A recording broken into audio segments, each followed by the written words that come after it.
Welcome to today's Explainer. We're diving into the global carbon fiber market. Now, carbon fiber is this incredible advanced material that is quite literally shaping the future of global infrastructure, aerospace, and renewable energy. Today, we're unpacking how shifting global dynamics are actually creating a very specific, highly strategic window of opportunity for India. We'll look at the hard data, the major players, and the massive transitions happening right now in global supply chains. Here is our roadmap for the Explainer. We'll start with the global carbon boom, then look at China's rise in manufacturing, India's role as a component hub, the push for domestic production, and finally, sustainability and industry challenges. All right, let's jump right into Section 1, the global carbon boom. To really appreciate India's strategic shift, we first have to wrap our heads around the sheer scale of the global market. Listen, carbon fiber is no longer just some niche material reserved for luxury sports cars. It is basically a foundational material for the modern industrial age. And there's one massive figure that really stands out in this boom, 20%.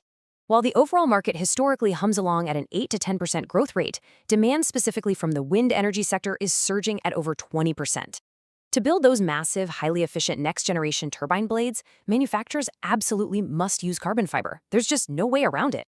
So breaking down that demand, we're moving from a historical 10% overall growth to a projected 15% per year all the way until the end of the decade. And that towering third bar, that shows the wind sector driving the bulk of this surge. But, it's not just wind. The aerospace sector is recovering, adding new planes to major platforms every single month. Combine that with record high global defense demands and, well, you've got a market that is literally firing on all cylinders. Which brings us to Section 2, China's rise in manufacturing. With demand going through the roof, especially over in the Asia-Pacific region, there has been an absolute scramble to add production capacity. And there is a really stark contrast developing here between the old guard and the new challengers. On one hand, you have established leaders like Japan's Toray and Western players like Hexcel. They've held the global crown for decades. But then, look at the aggressive rise of Chinese manufacturers like Gillen. They've been active for just over 5 years, and rapid investment has already catapulted them to become the second largest player globally in terms of nameplate capacity. Sure, they might still be building up their legacy reputation, but they're improving their processes and product quality at an incredibly fast pace. Moving right along to Section 3, India's role as the component hub. Right now, in the midst of this booming global demand, India is sitting in a really fascinating, almost paradoxical spot. Basically, India's place in the value chain makes it largely a parts market. So here is how it works. Step 1, Indian companies import the raw carbon fiber, relying heavily on those Chinese suppliers we just talked about. Step 2, they use their incredible domestic engineering talent to manufacture highly critical complex components, things like spar caps for wind turbine blades. And finally, Step 3, they turn around and export these finished components back to global OEMs. So India captures the value out of building the components, but and this is a big but, they remain entirely dependent on imports for the actual raw material itself. And that perfectly sets up Section 4, the push for domestic production. Look, relying entirely on imported raw materials, that's a huge strategic vulnerability, and that reliance is exactly what's driving a massive pivot right now. Current industry analysis clearly shows that domestic conglomerates, most notably Reliance, are actively leading the charge here. They're laying down concrete plans to establish local carbon fiber production facilities, with the primary goal of completely breaking that heavy reliance on imports. But let's be real for a second. Becoming a primary producer isn't something that just happens overnight. Far from it. Carbon fiber is an incredibly niche, highly technical product with a brutal learning curve.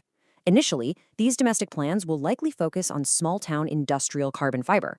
What that means is they won't immediately be able to feed the market's most diverse or demanding needs. For highly regulated sectors like aerospace, the material qualification times are notoriously long.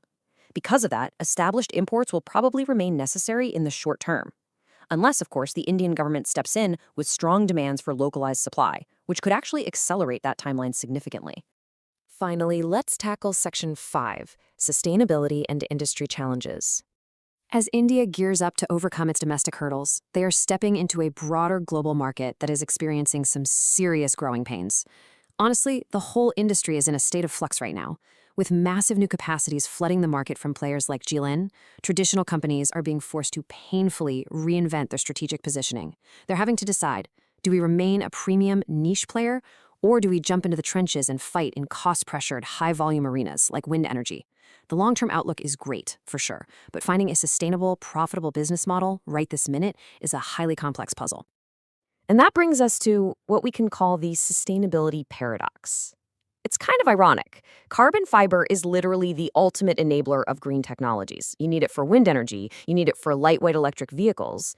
Yet, the material itself is just fraught with environmental contradictions. Its manufacturing process is immensely energy intensive. It relies heavily on petroleum-based precursors. And on top of all that, it's notoriously difficult to recycle without significantly degrading its mechanical strength. So, are there solutions? Well, yes, absolutely.